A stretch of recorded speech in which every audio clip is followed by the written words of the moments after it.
கர்த்தருடைய பரிசுத்த நாமத்துக்கு ஸ்தோத்திரம். அங்கிள்கிட்ட தனி ஜெபம் பண்ணும்போது அங்கிள் சொன்னார், யாபேசை போல எல்லையை விரிவாக்கி உங்களை ஆசீர்வதிப்பேன் அப்படின்னு சொல்லி தீர்க்க தரிசனமாக வெளிப்படுத்தினார். நாங்கள் எங்கள் மீட்டிங் முடிச்சுட்டு வீட்டுக்கு போவோமே, நாங்கள் வாடகைக்கு இருந்த வீட்டை விலைக்கு கொடுக்குறதா சொன்னாங்க. சரி நம்மளே வாங்கிக்கலாம் அப்படின்ட்டு கேட்கும்போது அவங்க ரேட் ரொம்ப ஜாஸ்தியாக சொன்னாங்க. நாங்கள் கொஞ்சம் கம்மியாக கட்டதுக்கு தரமாட்டோம் அப்படின்னு சொல்லிட்டு வேற 2-3 பேர் வந்து வீட்டை பார்த்துட்டு போயிட்டு இருந்தாங்க.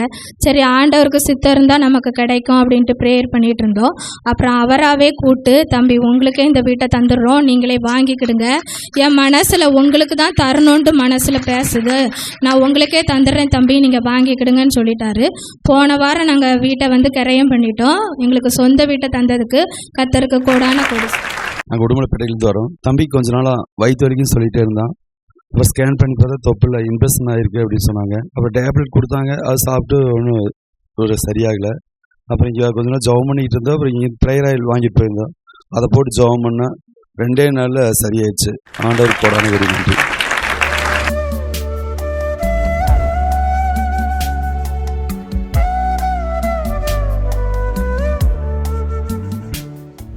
கிறிஸ்துவுக்குள் மிகவும் பிரியமான எனதருமை சகோதர சகோதரிகளே, நம்மை சிருஷ்டித்தவரும் நம்மை உண்டாக்கினவரும் நம்மை ஒருபோதும் மறந்து போகாதவருமாகிய இயேசு கிறிஸ்துவின் இணையற்ற நாமத்தினாலே உங்கள் எல்லாரையும் வாழ்த்தி ஆசீர்வதிக்கிறேன். அல்லேலூயா. எல்லாரும் சந்தோஷமாக இருக்கீங்களா? இந்த நாளிலும் ஆண்டவருடைய பாதப்படியிலே அமர்ந்து, ஆண்டவரே என் பிள்ளைகளுக்கு நீர் என்ன வார்த்தை சொல்ல விரும்புகிறீர், என் பிள்ளைகள் மேலே எந்த ஆசீர்வாதத்தை கூறி நான் அவர்களை ஆசீர்வதிக்க வேண்டும். கண்ணீரோடு தேவ சமூகத்தில் ஜெபத்திலே காத்திருந்தேன். கர்த்தர் கொடுத்த மங்கள வார்த்தையை இப்பொழுது நான் வாசிக்கிறேன். அப்போஸ்தலனாகிய யோவான் எழுதின 3வது நிருபம் 2வது வசனம்.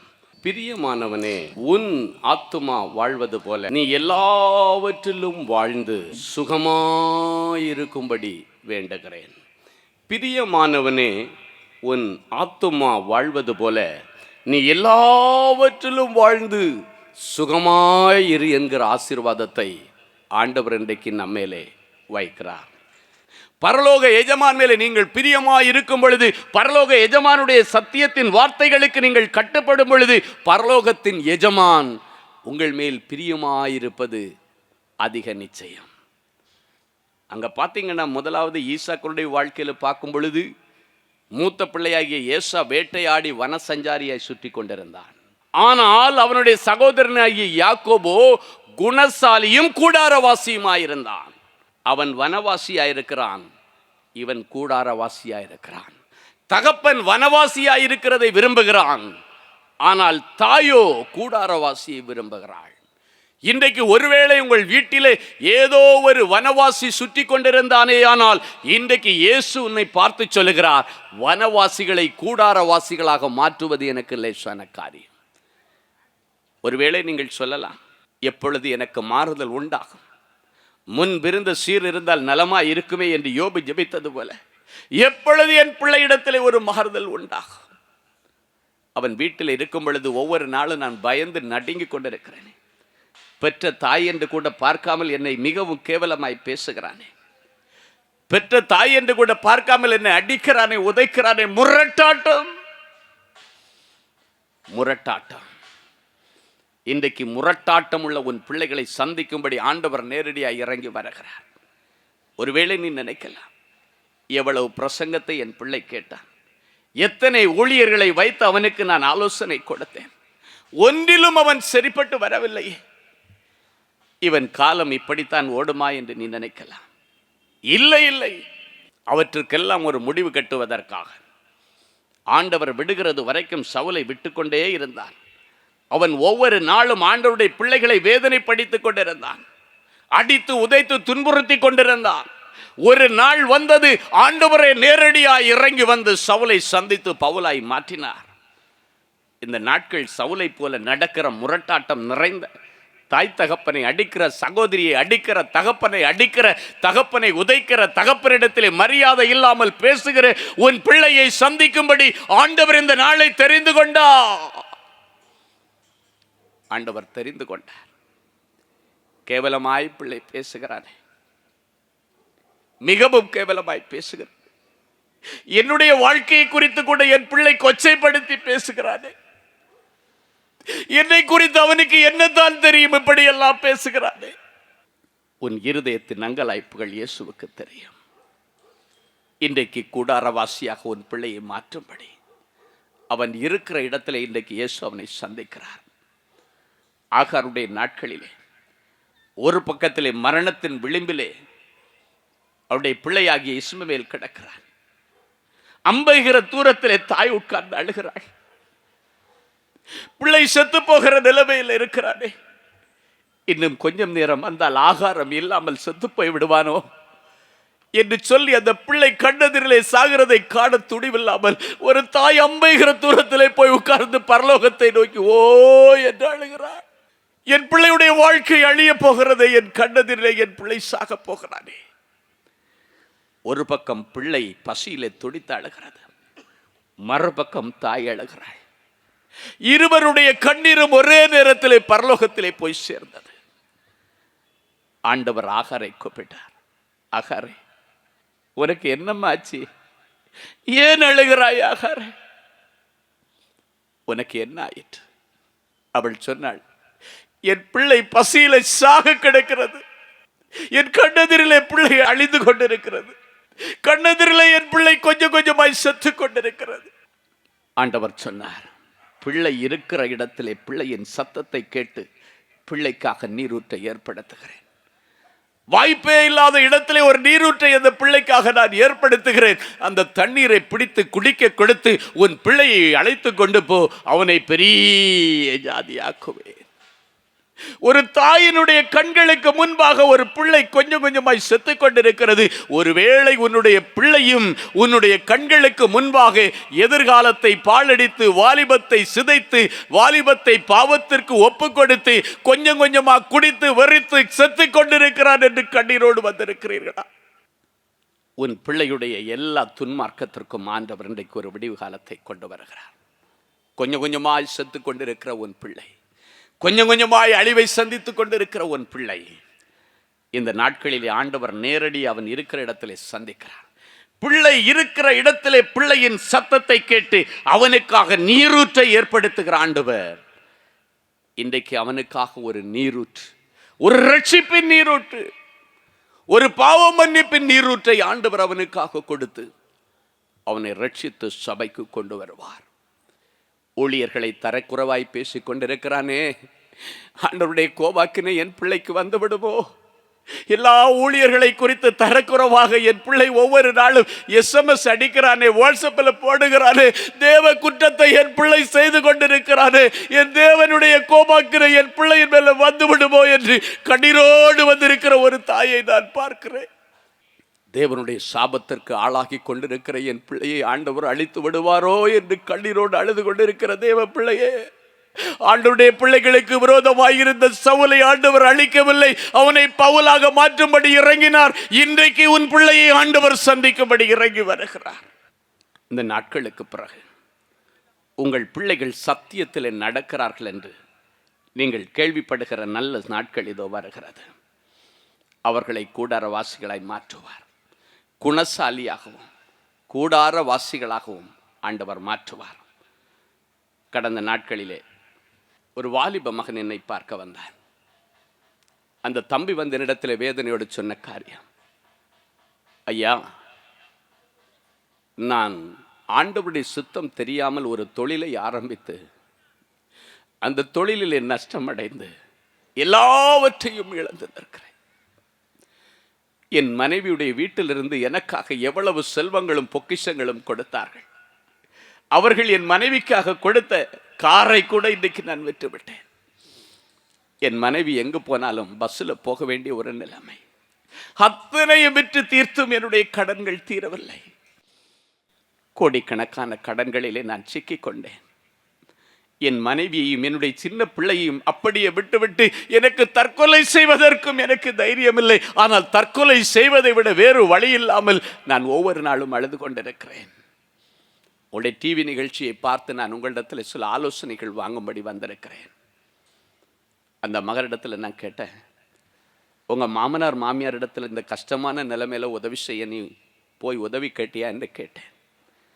அவன் சொன்னான், என் மாமனார் இடத்திலும் மாமியார் இடத்திலும் நான் போன உடனடியாக அவர்கள் செய்த ஒரே காரியம், சரி உனக்கு முடியலைன்னா என்னுடைய பிள்ளையும் பேர பிள்ளை எங்கள் வீட்டில் விட்டுட்டு நீ போயிரு, உங்கள் அம்மா வீட்டில் கொஞ்ச நாள் சாப்பிடு, என்னைக்கு நீ நல்லா இருக்கிறிய அன்னைக்கு என் பிள்ளையும் பேர பிள்ளையும் உங்ககிட்ட ஒப்படைக்கிறேன். என் பிள்ளைக்கு நல்ல சாப்பாடு போட முடியல, நான் கொடுத்ததை எல்லாவற்றையும் நீ வீணாக்கி விட்டாய் அல்லவா, பேசாம ஒண்ணு பண்ணு, என் மகளை என் பேரப்பிள்ளை என்கிட்ட விட்டுட்டு நீ போ என்று சொல்லி உதவி கேட்டு போன இடத்துல என் மனைவியை பிள்ளையும் பறித்து வைத்து விட்டார்கள். நான் கேட்டால் என் மனைவியை கூட பார்ப்பதற்கு என் மாமன் அனுமதிப்பதில்லை. சரி உன் தாய் தகப்பன்ட்டு நீ உதவி கேட்கலையான்னு கேட்டேன். உதவி கேட்டு போனேன். என் நிமித்தம் என் தாய்க்கும் தகப்பனுக்கும் சண்டை வந்தது. நான் கடல்ல சிக்கி போயிட்டு தற்கொலை செய்யறதை விட வேற வழி இல்லைன்னு எனக்கு பிரியமா இருக்கிற என் தாயிடத்துல சொன்னேன். எங்க அம்மாவுக்கு நான் பைத்தியம் ரொம்ப உயிரா இருப்பாங்க, என் மேல ரொம்ப பிரியமா இருப்பாங்க. என் தகப்பன் என்றால் எனக்கு பயம். என்னை மிகவும் நேசிக்கிற எனக்கு பிரியமான என் தாயிடத்துல என்னுடைய கஷ்டத்தை போய் சொன்னேன். எங்க அம்மா ஆறுதல் சொல்லிட்டு, வீட்டை வித்தாவது உன் கடனை அடைச்சி உன்னை நான் மீட்டு வெளியே கொண்டு வந்துடுற மகனே, நீ கவலைப்படாதேன்னு சொல்லி என்னை உட்கார வச்சுட்டு என் தகப்பனிடத்திலே போனார்கள். தகப்பனிடத்திலே கேட்கும் பொழுது அவன் எல்லாவற்றையும் அழித்து கொண்டு நிற்கிறான். இந்த வீட்டை அழுத்திட்டு மறுபடியும் அவன் தெருவில் தான் வந்து நிற்கிறான். அவனுக்காக வீட்டை நான் விற்க தயாரா இல்லை, அவனை வெளியே போ சொல் என்று சொல்லிவிட்டார். அவனை வெளியே போ சொல் என்று சொல்லி அவன் சொன்னான், என்னால எங்க அம்மா அப்பாவுக்கு இடையில சண்டை வந்து விட்டது. இவனுடைய மேல பிரியமா இருக்கிற தாய் சொல்றாளா, என்னையா பெரிய வீடு, என் பிள்ளை செத்ததுக்கு பிறகு இந்த வீடை வச்சுட்டு என்னையா கட்டி அழ போற, என் பிள்ளையுடைய கடைசி கஷ்ட காலத்தில் உதவாத வீட்டில் நான் இருக்க வேண்டிய அவசியம் இல்லை, என் பிள்ளையும் அழைத்து கொண்டு நான் வெளியே போகிறேன் என்று சொல்லி என் தாய் என்னை பிடித்து இழுத்து கொண்டு வெளியே வந்தார்கள். ஆனால் என் தகப்பனோ வெளியே வந்து என் தாயை மாத்திரம் இழுத்து உள்ள போட்டு டோரை மூடிட்டு என்னை வெளியே தள்ளிவிட்டார். என்ன செய்கிறது என்று தெரியாமல் இருக்கிறேன். இன்றைக்கு நான் ஆண்டவரை தேடி வந்திருக்கிறேன். ஆண்டவர் தான் எனக்கு ஒரு விடிவு காலத்தை கொடுக்க வேண்டும். அந்த மகனுடைய நிலைமையை கண்டு நான் மிகவும் வேதனைப்பட்டேன். ஆண்டவரிடத்தில் கேட்டேன், ஆண்டவரே, கர்த்தரை தேடி வருகிற பிள்ளைகளுடைய வாழ்க்கையிலே ஒரு நன்மையும் குறைபடாது என்று சொன்னேன். என் பிள்ளைகளுடைய வாழ்க்கையிலே ஒரு நன்மையும் குறைபடக்கூடாது. என் பிள்ளைகளுடைய கடன்களை எல்லாம் அடைக்கும்படி இன்றைக்கு நீர் ஒரு வாசலை திறக்க வேண்டாம். பிரியமாய் இருந்த தாயே அவனுக்காக வீட்டை கூட விற்றால் பரவாயில்லை என்று சொல்லி அவருடைய கணவனாரிடத்திலே போய் மன்றாடினார்கள். ஆனால் நான் அப்படி மன்றாட போவதில்லை. இவனுக்காக ஜீவனை கொடுத்த ஆண்டவரிடத்திலே நான் மன்றாடுகிறேன். வெள்ளியையும் பொன்னையும் கையில வைத்திருக்கிற என் ஆண்டவரே, என் பிள்ளைக்கு நீ இந்த காரியத்திலே உதவி செய்ய வேண்டும். நீங்க சொன்னீங்கள, தாயும் தகப்பனும் உன்னை கைவிட்டாலும் நான் உன்னை சேர்த்துக்கொண்டு சொன்னீங்களப்பா. சேர்த்து கொள்ளுகிற உண்மை தேடி என் பிள்ளை வந்திருக்கிறார். அவனுக்கு நீர் ஒரு விடிவு காலத்தை கொடுக்க வேண்டும். ஆண்டவர் அவனுக்கு வசனத்தின் மூலமாக பேசினார். பெரிதும் அனுகூலமுமான வாசல் உனக்கு திறக்கும். உபாகமும் 5:33 கர்த்தர் அவனுக்கு கொடுத்தார். உன்னை வெளி தேசத்திற்கு நான் கொண்டு போக போகிறேன். நீ சுதந்திரிக்க போகிற தேசத்திலே பிழைத்து சுகித்து நீடித்திருப்போ. நீ சுதந்திரிக்க போகிற தேசத்திலே பிழைத்து சுகித்து நீடித்திருப்பார். ஒரு பைசா செலவில்லாம உனக்கு வெளி தேசத்திலே ஆண்டவர் ஒரு வாசலை திறக்கிறார். நீ சமாதானத்தோடு கடந்து செல், தேவனுடைய மகிமையை காண்பாய். அவனும் அவனுடைய மனைவியும் வாடகைக்கு இருந்த வீட்டிலே போய் உட்கார்ந்து வேலைக்காக முயற்சி செய்து கொண்டிருந்தான். எல்லா கடன்காரர்களையும் கூப்பிட்டு ஒரே வார்த்தை சொன்னான், நான் சாவுறதுக்கு முன்னால் உங்கள் கடன்களை அடைக்காமல் சாக மாட்டேன். கட்டாயம் நான் கடினப்பட்டு உழைத்து உங்கள் கடன்களை அடைத்து விடுவேன். எனக்கு கால அவகாசம் வேண்டும். அவன் பேசிக்கொண்டிருக்கும் பொழுது அவனுடைய நண்பனுக்கு அவன் ஏற்கனவே மெயில் அனுப்பியிருந்த அமெரிக்க தேசத்தில் நல்ல ஒரு நிலைமையில் இருக்கிற அவனுடைய நண்பன், இவர்கள் 2 பேரும் ஒன்றா படித்தவங்க, ஹாஸ்டலில் ஒரே இடத்துல நின்று படித்த பிள்ளைகள். அவனுடைய நிலைமையை குறித்து அவன் என்னிடத்துல எப்படி சொன்னானோ அதே போல் எல்லாத்தையும் அனுப்பின உடனே அவனுடைய நண்பன் அங்கிருந்து சொன்னான், மாமனார் மாமியாரும் உன்னை துரத்திட்டாங்க, தாயும் தகப்பன் உன்னை துரத்திட்டாங்க. ஆனால் ஆண்டவர் உனக்காக ஒரு வார்த்தையை கொடுத்திருக்கிறார்ல, அந்த வார்த்தையின்படி உனக்கு அமெரிக்க தேசத்தில் நான் ஒரு வேலைக்கு ஏற்பாடு செய்கிறேன் என்று சொல்லி ஃப்ளைட் டிக்கெட்டிலிருந்து எல்லாவற்றையும் அவனோடு கூட படித்த நண்பன் செலவு பண்ணி அவன் வேலை செய்கிற அதே ஸ்தாபனத்தில் அந்த அதிகாரிகளிடத்தில் பேசி, என்னுடைய நண்பன் ஒரு இப்படி கஷ்டப்படுறான், என்னை விட அவன் ரொம்ப திறமசாலி, அவனுக்கு வேலை கொடுக்க வேண்டும் என்று சொல்லி வேலை வாங்கி இந்திய பணத்திற்கு ஒரு மாதம் 2.25 லட்சம் ரூபாய் சம்பளத்திற்கு கர்த்தர் அவனை வேலையில சேர்த்தார். ஹல்லேலூயா. அந்த பணத்தை எல்லாம் கொஞ்சம் கொஞ்சமாக அவனுடைய மனைவிக்கு அனுப்பி கொடுத்து இன்றைக்கு எல்லா கடன்களையும் அடைத்து கர்த்தர் அவனை சமாதானத்தோடு வைத்திருக்கிறார். பணம் வந்தவுடனே உறவுகளும் அவனை இழுத்துக்கொள்ள ஆரம்பித்தது. கடந்த நாட்கள் அவன் எனக்கு பண்ணின மெயிலில் எழுதியிருந்தான், அவனுடைய மனைவி கற்பம் தரித்து அமெரிக்க தேசத்தில் இருக்கும் பொழுது அவளை கவனிப்பதற்காக ஊருக்கு ஃபோன் பண்ணால் அவங்க அம்மா நான் வர்றேன்றாங்களாம், மாமியார் நான் வர்றேன்றாங்களாம், மாமனார் எனக்கு விசா அனுப்புங்க கம்பெனியில் நான் வர்றேன் என்று சொல்லுகிறார்கள். என் அன்பு சகோதரே சகோதரியே, எல்லாவற்றிலும் வாழ்ந்து இன்றைக்கு ஆண்டவர் அந்த பிள்ளையை சுபிட்சித்திருக்க வைத்திருக்கிறார். இன்றைக்கு உங்களை பார்த்து சொல்லுகிறார், எல்லாருடைய வாழ்க்கையில் கஷ்டமான காலங்கள் என்று வரும். வேதம் அதற்கு இக்கட்டு காலம் என்று கொடுக்கப்பட்டிருக்கிறது. யாக்கோபுக்கு இது இக்கட்டு காலம், ஆனாலும் அதற்கு நீங்களாக்கி அவன் ஒரு நாள் விடுவிக்கப்படுவான். அப்பொழுது அவன் தோளின் மேலே இருக்கிற அவனுடைய நுகங்களை நானே எடுத்து முறித்து போட்டு அவனை திரும்பி வந்து அமர்ந்து சுகித்திருக்க பண்ணுவேன் என்று சொல்லியிருக்கிறான். யாக்கோபு திரும்பி வந்து அமர்ந்து சுகித்திருப்பான், அவன் கட்டுகளை நான் அறுப்பேன், அதன் பிறகு அவனை தத்தளிக்க பண்ணுவார் ஒருவரும் இல்லை என்று சொல்லி இருக்கிறார். இன்றைக்கு தத்தளித்து கொண்டிருக்கிற நிலைமையில வந்திருக்கிற உங்களை பார்த்து ஆண்டவர் சொல்லுகிறார், தத்தளிப்பின் பாத்திரத்தை ஆண்டவர் எடுத்து போட்டு நீ மறுபடியும் திரும்பி வந்து அமர்ந்து யாக்கோபு சுகித்திருப்பான் என்று எரேமியா சொன்னானே, அதே போல நீங்கள் திரும்பி வந்து எல்லாவற்றிலும் வாழ்ந்து சுகித்திருக்க கர்த்தர் உதவி செய்வார். ஹல்லேலூயா. பரிசுத்த பிதாவே, உமக்கு நன்றி செலுத்துகிறோம். பிரியமானவனே, பிரியமானவளே, உன் ஆத்துமா வாழ்வது போல நீ எல்லாவற்றிலும் வாழ்ந்து சுகமாயிருப்பாய் என்று சொன்னீரே. எல்லாவற்றிலும் வாழ்ந்து சுகமாயிருப்பதற்கு பதிலாக எல்லாவற்றிலும் வீழ்ந்து கிடந்த நிலைமையிலே என் பிள்ளைகள் வந்திருக்கிறார். எல்லாவற்றிலும் வாழ்ந்து சுகமாயிருப்பதற்கு பதிலாக எல்லாவற்றிலும் வீழ்ந்து எல்லாவற்றையும் இழந்து போன நிலைமையிலே என் பிள்ளைகள் கண்ணீரோடு உம்முடைய பாதப்படியிலே வந்திருக்கிறார்கள். என் பிள்ளைகளை ஒரு விசை நீர் கண்ணோக்கி பார். உமக்கு பிரியமான பிள்ளைகள் அல்லவா, உமக்கு பிரியமான நேசகுமாரத்தி அல்லவா ஆண்டவரே. என் பிள்ளைகள் மேல் நீர் பிரியம் வைத்தபடியினால் என் பிள்ளைகளுக்காக உம்முடைய ஜீவனையே இந்த பூமியிலே கொடுத்தீரே. மற்ற ஆசீர்வாதங்களை கொடுக்காமல் இருப்பீரோ? நம்பிக்கையோடு என் பிள்ளைகள் வந்திருக்கிறார்களே, என் பிள்ளைகள் நம்பிக்கையோடு வந்திருக்கிறார்களே. நம்பினவர்களை கைவிடாத தெய்வமே, கோரேசனுடைய வாழ்க்கையிலே அவன் ஒரு புறமார்க்கத்தில் உள்ள ஒரு ராஜாவாய் இருந்தால் அவனுக்காக பூட்டப்படாத வாசல்களை திறந்த தெய்வமே, என் பிள்ளைகளுக்கு பூட்டப்படாத வேலை வாசல்கள் இன்றைக்கு திறக்கப்படட்டும். இந்த வருஷம் கட்டாயம் எனக்கு ஒரு அரசாங்க உத்தியோகம் வரும். எத்தனையோ பிள்ளைகள் அரசு தேர்வை எழுதி கொண்டு ஆண்டவருடைய அற்புதத்திற்காக காத்திருக்கிறார்களே. பூட்டப்படாத நிரந்தரமான ஒரு வேலை, ஒரு அரசாங்க வேலை, ஒரு பேங்க் உத்தியோகம் கிடைக்கும் என்று வந்திருக்கிறார்களே.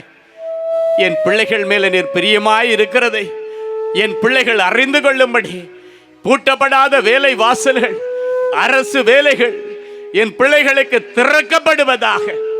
நாவினால் சொன்னதை கரத்தினால் நிறைவேற்றுகிற தெய்வமே, நிறைவேறாத இவருடைய வாழ்க்கையில் இருக்கிற எல்லா ஆசைகளும் விருப்பங்களும் இன்றைக்கு நிறைவேறுவதாக, நிறைவேறும்படி ஒப்பு கொடுக்கிறேன். அன்றைக்கு கோரேஸ் ஆண்டவருக்கு பிரியமானதை எல்லாம் நிறைவேற்றினானே, அதன் நிமித்தம் அவனுக்காக ஆண்டவர் பொக்கிஷங்களை திறந்தீரு. முன்னேற முடியாதபடிக்கு காணப்படுகிற எல்லா தடைகள் இயேசுவின் நாமத்தினாலே உடைக்கப்படுவதாக. அந்தகாரத்தில் இருக்கிற பொக்கிஷங்களையும் ஒளிப்பிடத்தில் இருக்கிற புதையல்களையும் என் பிள்ளைகள் கண்களில் காண்கிறார்கள். உள்ளங்கையளவு மேகம் கண்களுக்கு முன்பாக இருக்கிறது. அதை சுதந்திரிக்க முடியாதபடிக்கு அநேக தடைகள் இருக்கிறது ஆண்டவர். பொறாமையின் தடைகள், எரிச்சலின் தடைகள். இன்றைக்கு அந்த தடை கற்களை ஆண்டவர் பிடுங்கி போடுவீராக. ஒரு அடி எடுத்து வச்சா 4 அடி சறுக்கிற நிலைமைக்கு இன்றைக்கு முடிவு உண்டாவதாக. என் பிள்ளைகள் இழந்து போன சகலமும் என் பிள்ளைகளுக்கு கைகூடி வருவதாக.